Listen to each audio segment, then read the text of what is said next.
여러분 안녕하십니까? 여수 MBC 뉴스데스크입니다.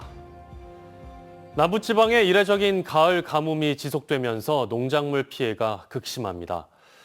파종이 마무리된 고흥의 양파밭이 뿌릴 물이 부족해 말라버리는가 하면 유자도 제대로 크지 못해 수확량이 감소했습니다. 강서영 기자입니다. 파종이 마무리된 고흥의 한 양파밭이 허옇게 말라 있습니다. 양파 모종이 자라는 시기를 맞아 바쁘게 물을 뿌려야 할 스프링클러도 멈춰 있습니다. 태풍 흰남노 이후 비가 거의 내리지 않으면서 하천과 웅덩이가 말라버려 뿌릴 물이 부족하기 때문입니다. 지난 2달여간 고흥에 내린 비는 191mm, 10년간 평균 강우량의 65%에 그치고 있습니다. 물을 뿌리는 스프링클러와 멀리 떨어진 곳의 양파 모종은 보시는 것처럼 대부분 고사했습니다. 극심한 가을 가뭄에 고흥군은 레미콘 차량까지 동원해 인공 웅덩이까지 조성했습니다. 하지만 가뭄을 해소하기엔 역부족이다 보니 농민들은 작황까지 영향을 받을까 걱정하고 있습니다. 수분이 가장 많이 필요할 때예요. 그런데 물을 줘야 되는데 물도 줄 수도 없고 비도 안 오고 심각한 단계를 지나서 아주 위기 상태입니다. 수확기를 맞은 유자는 이미 가뭄 피해에 직격탄을 맞고 있습니다. 가뭄과 유자알이 굵어지는 시기가 맞물리면서 과일이 제대로 크지 못했습니다. 평년보다 떨어진 수확량에 농민들은 울상입니다. 과일이 커질 때 지금 한 45일간 비다운 비가 지금 오질 않고 있어요. 그래서 과일 굵기가 조금 왜소하다는 거. 따가운 가을 햇볕 아래 가뭄이 해소되지 않으면서 농민들의 마음이 어느 때보다 타들어가고 있습니다. MBC 뉴스 강서영입니다. 또 이 가뭄으로 인해 동복댐과 주암댐의 수위가 낮아지면서 30년 만에 제한급수가 실시될 수도 있다는 위기감이 커지고 있습니다. 계속해서 이다현 기자가 전해드립니다. 동복수온지의 저수율이 뚝 떨어져 이 수돗물 생산에 차질이 생기면서 오늘부터 광주 시내 일부 고지대는 야간에만 물을 공급받을 수 있게 됐습니다. 최악의 가뭄이 있었던 1994년 당시 모습입니다. 제한급수가 실시됐던 1992년 이후 2년 만에 광주 시민들은 또 물 부족 사태를 겪었습니다. 그래도 비가 오지 않은 경우 격일제 급수를 실시합니다. 주민들은 2년 전 격일제 급수의 악몽을 떠올리고 있습니다.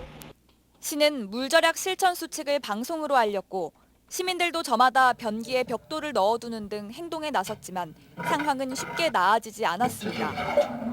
일부 공장은 물이 부족해 한때 가동을 멈췄고 농민들은 이듬해 농사까지 걱정했습니다.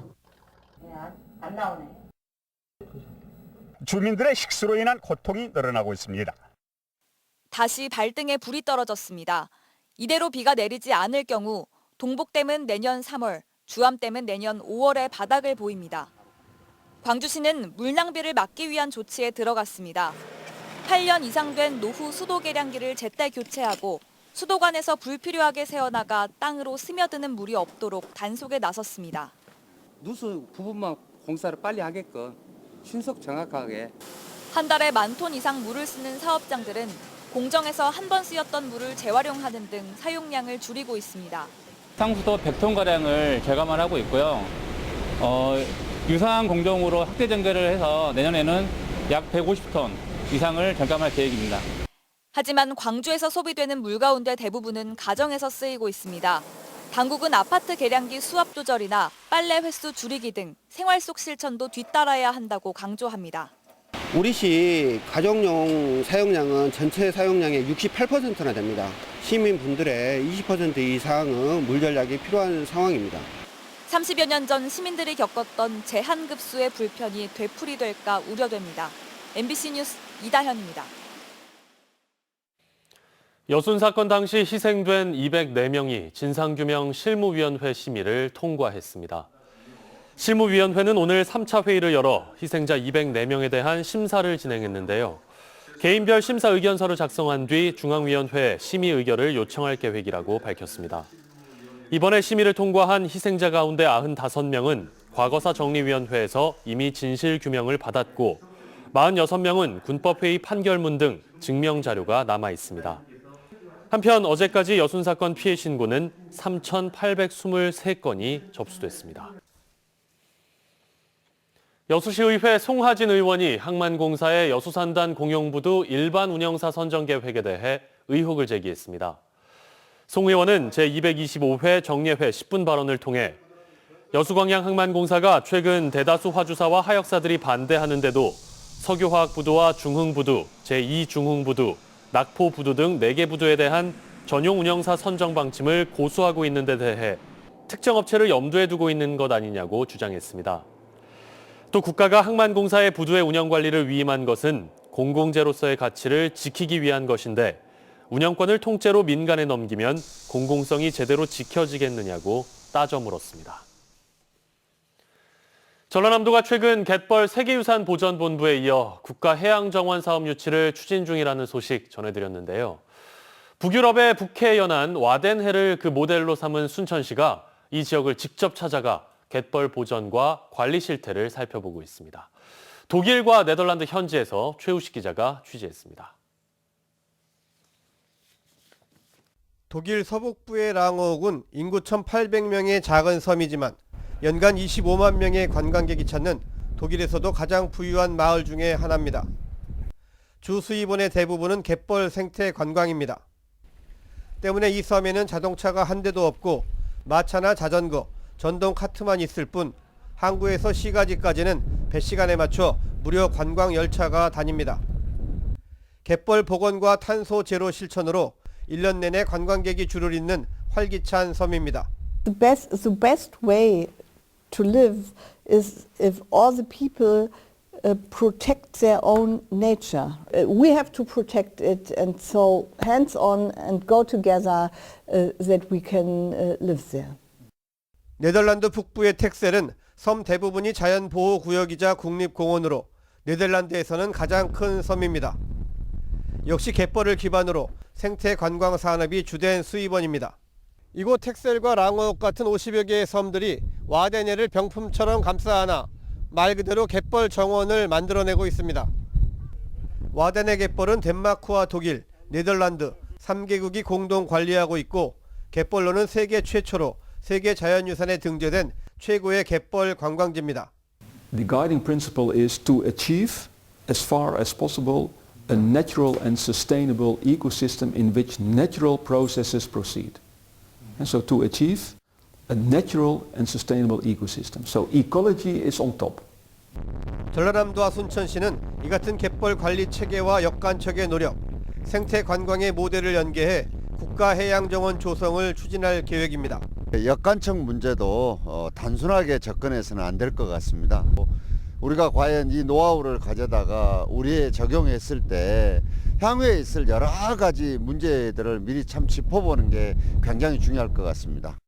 순천시는 특히 개발의 상처를 자연으로 치유한 와덴해의 교훈을 어떻게 순천만과 국가정원에 접목시킬 것인지 고민하고 있습니다. MBC 뉴스 최우식입니다. 여수를 방문한 관광객 수가 코로나19 이후 3년 만에 1,000만 명을 넘었습니다. 여수시에 따르면 올해 들어 지난달 말까지 주요 관광지점을 방문한 관광객 수는 1,033만여 명으로 집계됐고 관광 성수기였던 지난 7, 8월 사이 285만여 명이 방문한 것으로 분석됐습니다. 특히 매일경제와 신한카드의 빅데이터로 본 휴가 지도 분석 결과 2019년과 비교해 올해 7월 여수를 찾은 20대가 36.3%, 30대가 28.1% 증가해 젊은 층의 증가율이 두드러진 것으로 나타났습니다. 여수 곳곳에서 대규모 택지 개발이 한창입니다. 이르면 2024년부터 시작해 총 11,000여 세대가 공급될 예정인데요. 과잉 공급 우려가 벌써부터 나오고 있습니다. 김단비 기자가 취재했습니다. 여수시 소호동 일대 소재지구 3,000세대가 넘는 택지 개발이 한창입니다. 인구 13,000여 명을 수용하는 중림리 대규모 택지 개발은 오는 2024년 완공을 앞두고 있습니다. 개발 반대로 진통을 겪고 있는 만흥지구까지 더하면 현재 3곳에서 택지 개발이 추진 중입니다. 모두 개발할 경우 여수 인구의 10분의 1인 28,000명을 수용할 수 있는 규모입니다. 문제는 과잉 공급이 될 수 있다는 우려입니다. 여수시 인구가 해마다 2,000명 이상 주는 등 인구 감소가 지속되고 있고 지역 내 인구 이동으로 인한 원도심 공동화도 걱정하지 않을 수 없습니다. 이렇다 보니 일부 주민들은 택지 개발을 반대하고 나섰습니다. 주택보급률이 높은데 지금도 텅텅 비어 있는 아파트들을 다 놔두고 주택 공급에 앞서 인구 유입 방안을 충분히 검토했어야 한다는 지적도 나옵니다. 인근 신대지구나 광양지구로 빠져나가 인구 감소의 요인이 이어지고 있는 실정입니다. 인구 유출을 방지하기 위해서 준비해야 된다라고 생각합니다. 여수시는 11,000세대의 물량이 순차적으로 풀리기 때문에 과잉 공급을 우려할 정도는 아니라고 밝혔습니다. 도시 재생 사업이 잘 추진된다면 공동화 현상도 크게 걱정할 수준이 아니라는 입장입니다. 하지만 지난 9월 기준 여수시 미분양 주택은 212세대. 지난달 분양한 지역의 한 아파트는 공급 물량의 87%가 주인을 찾지 못했습니다. 공급 과잉에 따른 여러 부작용이 있을 수 있는 만큼 심도 있는 주택 정책이 필요해 보입니다. MBC 뉴스 김담입니다. 12구 참사와 관련해 전라남도 차원의 새로운 대형 사고 대응 체제가 마련될지 주목됩니다. 김 지사는 오늘 열린 실국장 정책회의에서 산단에서 사고가 발생할 경우 대규모 피해로 이어질 수 있다며 초동 신고와 상황 보고, 비상 근무 등에 대한 매뉴얼을 재정비할 것을 지시했습니다. 김 지사는 또 여수 산단의 경제 효과가 지역으로 환원될 수 있도록 정부 차원의 대책을 이끌어내는 한편 COP33 유치를 위한 사전 준비에도 행정력을 집중해야 한다고 강조했습니다.